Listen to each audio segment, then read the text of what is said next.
This is an analysis from Alpha Business Media. Picture this for a second. You're trekking through the mid-hills of Nepal. Maybe you're up in Mustang, those wind-swept, craggy valleys, or maybe you're down in the greener slopes of Dankuda. A landscape that's looked the same for centuries. Exactly. And if you looked out at those iconic terraced fields, what would you see, historically? Oh, you'd see a patchwork quilt, a chaotic, beautiful mix. A little plot of maize here, some potatoes over there, maybe some millet. Right, subsistence farming, pure and simple. You grew what you ate, a cycle of survival. But now, if you go to those same hills, the view is changing dramatically. The patchwork is disappearing. It is. Instead, you're seeing these perfectly aligned, grid-laid plots. We're talking thousands of saplings, kiwi, avocado lined up like soldiers. It looks less like a farm and more like a factory floor without a roof. And that visual shift is really just the tip of the iceberg. What you're actually seeing is a massive economic pivot. We're moving from subsistence to spreadsheets. Subsistence to spreadsheets. I love that, because this isn't just farmers deciding, hey, let's try a new fruit. This is a calculated financial play. It's driven by smart money. It is.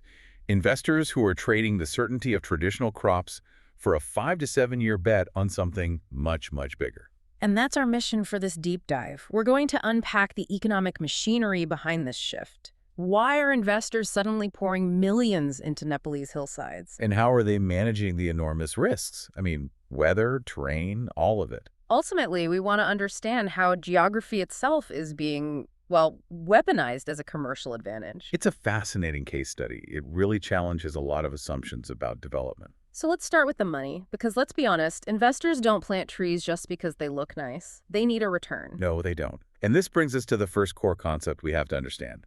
Value density. Value density. Okay, that sounds like something from a tech startup pitch deck, but we're talking about dirt. Let's break this down. At its simplest, it's about generating more revenue from the same finite piece of land. Yeah. In Nepal, land is the ultimate limiting factor. You can't just make more of it. It's mountainous, it's rugged. Exactly. So the game becomes, how much value can you extract from every single square foot? And the numbers here are honestly, they're staggering. I was looking at the research. Let's take a rupani of land. For anyone listening, that's 5,500 square feet, an eighth of an acre. Mm-hmm.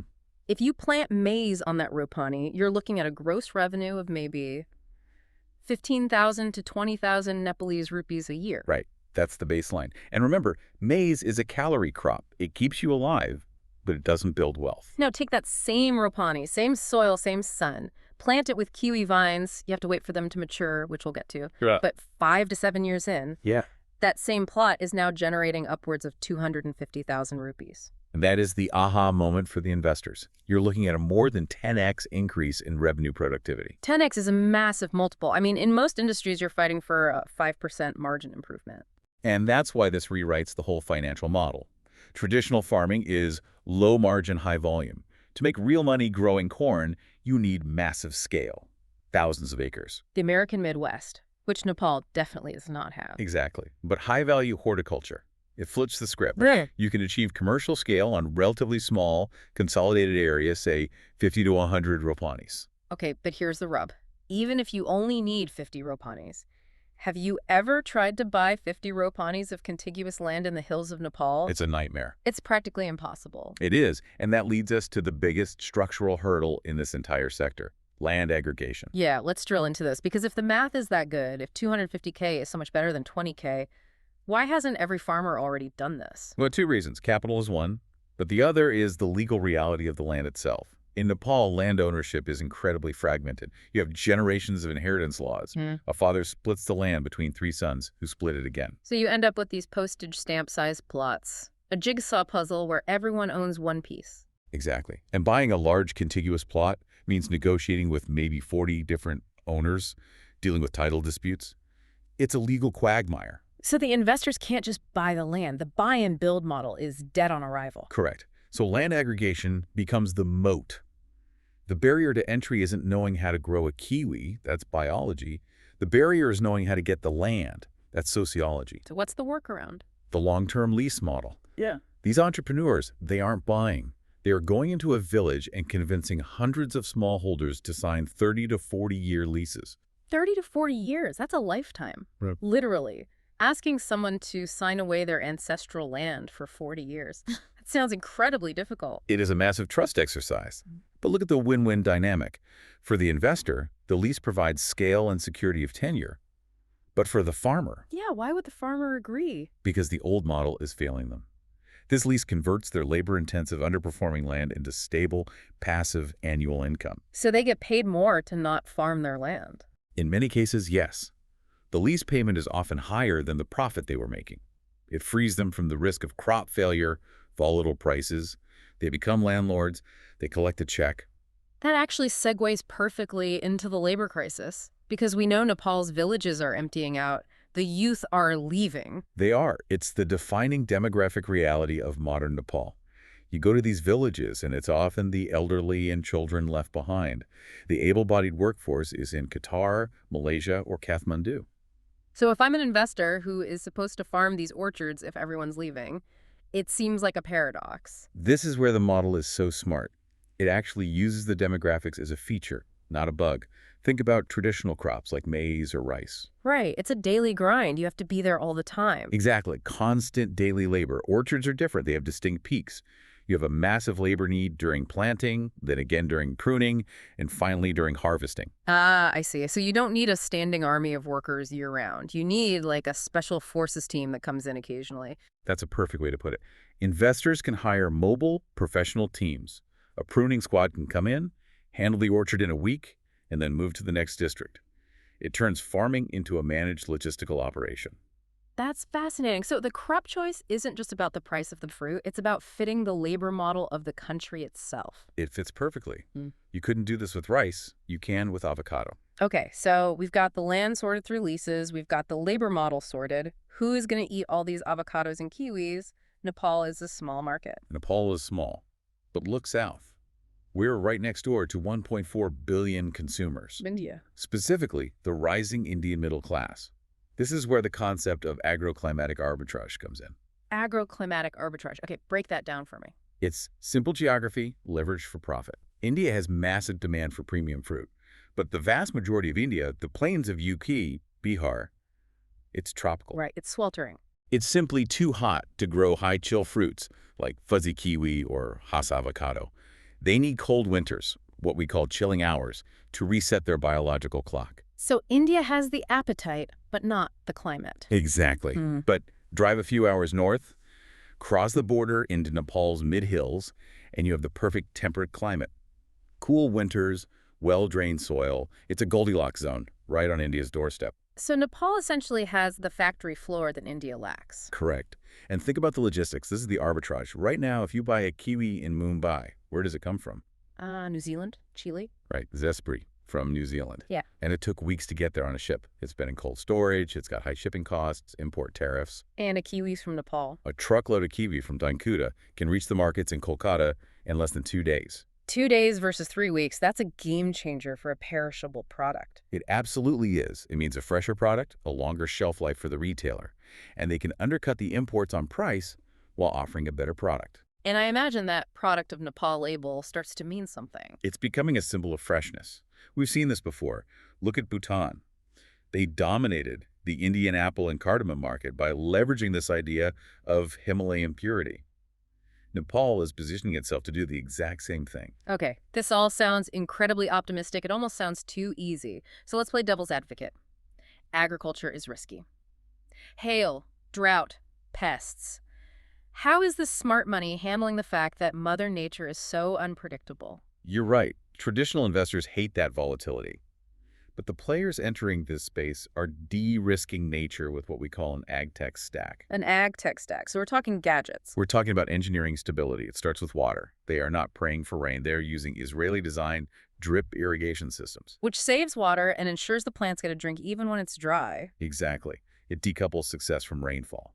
Then you add soil moisture sensors, drone monitoring for plant health. They're moving from reactive farming to predictive farming. Catching the problem before it's a problem. And arguably, the most important part of the stack is genetics. They're starting with certified tissue-cultured saplings. Why does that matter? A seed is a seed, right? Not at all. A random seed gives you random results. Tissue culture creates clones, Every tree is genetically identical. They grow at the same speed, they fruit at the same time, and they have bred in disease resistance. So you're not just planting a tree, you're planting a programmed biological asset. That's the mindset, yes. But even with all that tech, trees take time. You mentioned that 5 to 7 year. Who has that kind of patience? That's the key phrase, patient capital. This is not a game for quick flippers. You have what's called a J-curve. You spend money for years before that revenue line starts going up. So who are these investors? It's not venture capital. It's family offices. It's the Nepalese diaspora returning home.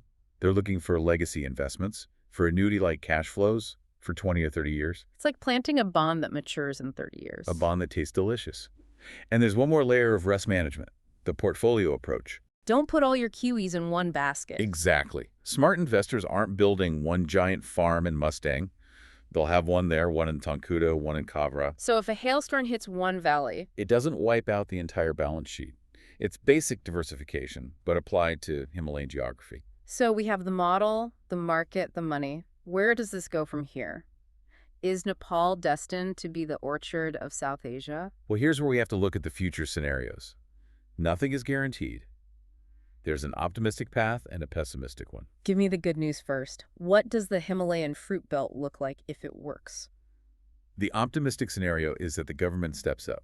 If they streamline land leasing registries, invest in the cold chain, refrigerated trucks, storage centers, then Nepal becomes a premium orchard economy. The infrastructure catches up to the private ambition. Right, lifts rural incomes, reduces migration, and narrows the trade deficit with India. And the bad news, what creates the bust? Well, the pessimistic scenario is usually bureaucracy or biosecurity. Imagine an invasive pest gets in because we don't have proper quarantine labs. That could wipe out everything. It could vaporize investor confidence overnight. But there's a third threat. And honestly, this is the one the experts are most worried about. What is it? The copycats. The copycats. You mean other farmers trying to do the same thing? Yes, but doing it badly. People see these early investors making money. They see the spreadsheets working. So inexperienced farmers or quick buck investors jump in. But they don't have the ag tech stack or the patience we just talked about. Exactly. They buy cheap, uncertified saplings. They cut corners on soil management. They pick the fruit too early because they need cash. And then? In 5 years, all that fruit hits the market. But it's bad fruit. It's small, it's sour, it's inconsistent. And suddenly the Indian buyer picks up a product of Nepal Kiwi, tastes it, and says, "This is garbage." And the brand is ruined before it even really gets established. The bad drives out the good. Price crashes, reputation destroyed. That is the hard truth. The biggest danger to this boom isn't hail. It's a flood of low-quality imitations. So we need standards. Urgently, we need Nepal good agricultural practices, a national quality standard, a sticker that actually guarantees quality. Without that, it's a race to the bottom. It's amazing how fragile these shifts can be. It's not just about planting the tree, it's about protecting the reputation of the fruit 5 years from now. Absolutely. So to wrap up, we've seen how geography, capital, and demographics are converging to turn the Nepalese mid-hills into a premium orchard economy, a shift from survival farming to high-tech agribusiness. All fueled by the massive gravity of the Indian market. And it creates a fascinating precedent. What do you mean? Well, I want to leave you with this thought. If Nepal succeeds with this model land aggregation plus patient capital, does it stop at fruit? Go on. Think about the other fragmented industries in developing economy. Tourism, handicrafts, medicinal herbs. They suffer from the same issues. Fragmentation, lack of scale, lack of quality control. So could this same blueprint be used to revitalize those sectors? Could this be a new operating system for development in the Himalayas? That's a powerful idea. From subsistence to spreadsheets, indeed. Thank you for listening to this deep dive. We'll catch you on the next one.